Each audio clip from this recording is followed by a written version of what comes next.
A very good afternoon to you and thanks for joining us on Sunshine Report. My name is Jane. I know. Traditional rulers in the southwest geopolitical zones must work to promote primary health care services in their respective domains. The charge was given by Acting Governor of Ondo State, Lucky Ayedatiwa, at the first quarterly review meeting of the Southwest Traditional Leaders Committee on Primary Healthcare Delivery, organized by the Federal Ministry of Health in collaboration with the National Primary Healthcare Development Agency, held in Akure. Joy Paros now completes the story. It is a convergence of first-class monarchs in the southwest region, top government functionaries as well as relevant stakeholders in the health sector within and outside Ondo State for the first quarterly review meeting of Southwest Traditional Leaders Committee on Primary Healthcare Delivery. The meeting was organized by the Federal Ministry of Health in collaboration with National Primary Healthcare Development Agency. The acting governor of Ondo State, Lucky Ayedatiwa, while declaring open the event, said the present administration prioritizes qualitative healthcare delivery and has come up with various initiatives that cut across every segment of the state. He said that the state government will continue to support programs and policies geared towards enhancing the health indices of the region. We all know that the federal government, the Ondo State government and development partners always collaborate in several programs and activities in the areas of immunization, nutrition, disease surveillance, school health, amongst others, targeted at the grassroots to enhance the good health of residents of our various states in the southwest region of Nigeria. It can be taken for granted that Ondo State will continually embrace this partnership for the benefit of the good people of Ondo State in promoting and protecting the health of all residents in our Sunshine State. The Executive Director, National Primary Healthcare Development Agency, Dr. Faisal Shuaib, said sustainable primary health care system is crucial for enhancing the wellness of the people at the grassroots level. Dr. Shuaib reiterated the commitment of the federal government and the agency to continue to provide safe and effective vaccines to prevent diseases and urged traditional leaders to give priority to issues of primary health care and promote immunization in their various communities. His Excellency, the President of the Federal Republic of Nigeria, has made it clear that within the shortest possible time, he wants to reduce maternal and under 5 mortality. He wants to remove Nigeria from the map of those countries where women and children die needlessly. By fortifying our primary healthcare system, we can ensure that quality healthcare services reaches every corner of Nigeria.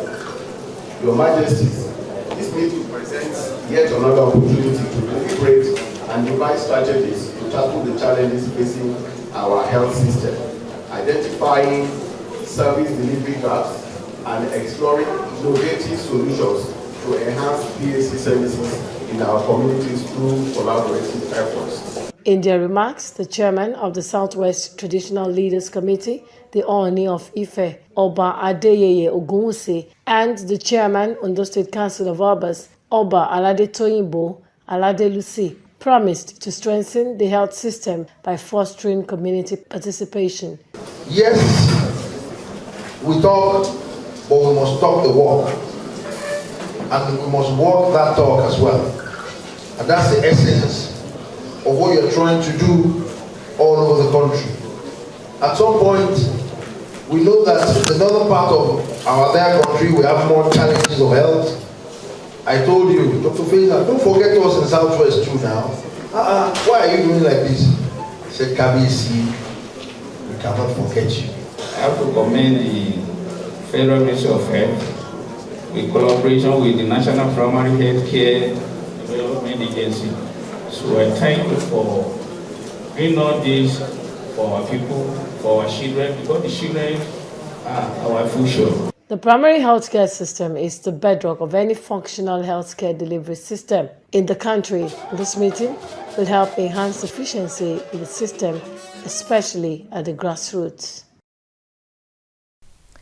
Suspected kidnappers of 67-year-old Alhaji Ibrahim Onyilade, the chief imam of Usu in our local government area of Ondo State, have been arrested. Parading the three suspects at the police headquarters in Akure during the state capital, Police Public Relations Officer Fumilayo Odunlami Odusoya said the command is still on the trial of two other suspects involved in the kidnapping. Amorela Obeji has the detail. The 67-year-old chief imam of Ushu community was abducted by the suspects at his farm located at Asolo camp and was released after a 2 million naira ransom was paid by the community. Among the arrested culprits is 19-year-old header Muina Mohammed, who had denied all the allegations despite being identified by the victim alongside his accomplice. Aisha, I say I'm for time, but I know I'm for time. Me, I get malu. I go work. I go work for malu. I dey waka for malu. Every day I dey bush with a small boy, my brother. Now him I work every day. I know back collecting for that girl. Revelations from Aishat Bello, a 20-year-old Nono hawker, also assisted the police investigation as the SIM card used for the negotiation belonged to her father. According to her, she knew the suspects at Ogbese Market. She said Muina collected the SIM card from her and promised to return it, but couldn't retrieve the SIM card as Muina declared that the SIM card is missing. I say, if you get SIM card too, I bet me I give her. He will return them for me. He nobody return them for me. I call her and say, give me my lie. That lie no be me get her. Now my daddy get her. Tell me say he won't return them for me. He nobody return them for me. I say call her. Tell me say that lie he don't lost. I dey call her. You know, bag in my lie. Now I can't. I don't raise me. The people don't carry me coming. I ask and tell me say I know bag give a lie. Issa Bello, the father of Aishat, said his daughter borrowed his SIM on the basis that her own had issues with a promise to return it. He reported at the police station after he got information that his SIM card was used for a fraudulent activity. Where that SIM to you before? I say, if you don't say me that one is no good. Hear me. I say, take it. If you make it up, make it give me my lie or make it not put me in order to. She be hear me. My pikin say me no wahala. Make it up. At the ask, girl, give me my SIM. He say me that say me dollars. So I say I no agree. My people call me. Now me carry myself. I dey go the area commander direct. Because I don't know anything. I know do this country. What lie? If to say I do this one, if you enter Espere, I dey set to go motor hit me. What lie? The victim, Alhaji Ibrahim Onyilade, who said 2 million naira was paid after the kidnappers demanded 10 million naira, recognized Muinad Mohammed as one of the three kidnappers. It was a bad experience. Torí níbi tí wọ́n ti mú mi lọ síbi tí wọ́n mú mi jókòó sí kó tó di pé a wọnú gbó lọ. Bàtàdé máa wọnú gbó ṣé wọ́n di ọwọ́ mi sẹ́yìn báyìí tí wọ́n dè mọ́gi. Wọ́n di ẹsẹ̀ mi síwájú wọ́n dè mọ́gi. Wọ́n bojú mi wọ́n dẹ̀ fi nǹkan bú ẹnu mi. Ìyàwó Fúlàní mẹ́ta ni wọ́n. Àwọn méjì ló kidnap mi gan. Àwọn méjì yẹn wá lọ́gàá. Ọ̀gá àwọn wá bá wa níbi tí wọ́n mú mi dé sí. And that was around 5:30 in the evening. Police Public Relations Officer Fumilayo Odunlami Odusoya confirmed the arrest, saying police is on the trail of other suspects still at large. Through intelligence-led policing, we were able to arrest 3 suspects. First, we arrested one Mr. Issa Bello, aged 40 years, and the daughter, Aishat Bello, who is also 20 years. And they also helped in arresting one of the principal suspects, which is Muina Mohammed, a 19-year-old boy. The victim himself has been able to identify the Muina Mohammed to be the ringleader of those who kidnapped him. And of course, at the end of investigation, they will be charged to court. She reaffirmed the command's commitment to checking crime and protecting citizens of Ondo State. Omoriola Hungbiji, Osrc News. Chairman of National Hajj Commission, Zikrullah Hassan, says the commission will ensure the enforcement of stringent medical screening for intending pilgrims. This is as he said anyone found unfit for pilgrimage will be denied the opportunity to participate in the religious rites henceforth. He said with the deaths recorded during this year's Hajj, the Commission has recommended stringent medical screening for all stakeholders, including state pilgrims' welfare boards. He also faulted reports that more than 41,000 Nigerian pilgrims fell sick during their exercise in Saudi Arabia, saying some pilgrims were attended to more than twice by medical experts. No fewer than 14 pilgrims died during this year's Hajj. The Federal Road Safety Corps says there was a decline in the number of automobile accidents, injuries and deaths recorded during the 2023 Eid al-Adha celebration. The Corps Public Education Officer, BC Kazim, attributed the reduction to the agency's revamped operational tactics. 88 people were killed and 373 injured in 2022 crashes, as against 38 recorded deaths and 211 injuries in 2023. He, however, added that vehicular activities on the highway have reduced since the government of Bola Tinubu assumed office.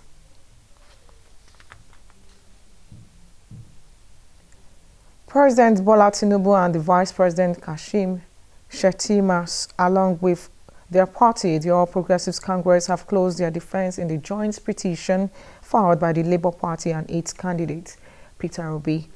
The trio are co-respondents in the petition by the LP and Obi, challenging their victory in the February 25 presidential election.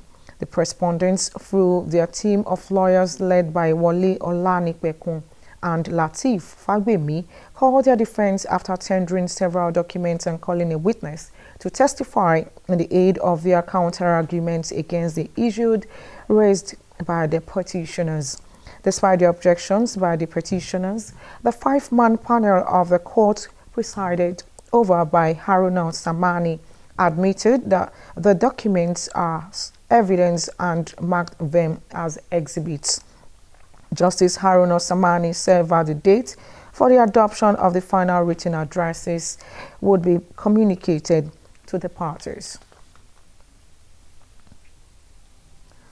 Governor Abu Kefas of Taraba State has announced the reduction of university school fees by 50% to cushion the current hardship in the country. The governor made the decision known at the Taraba State University, where he said quality education remained his main priority.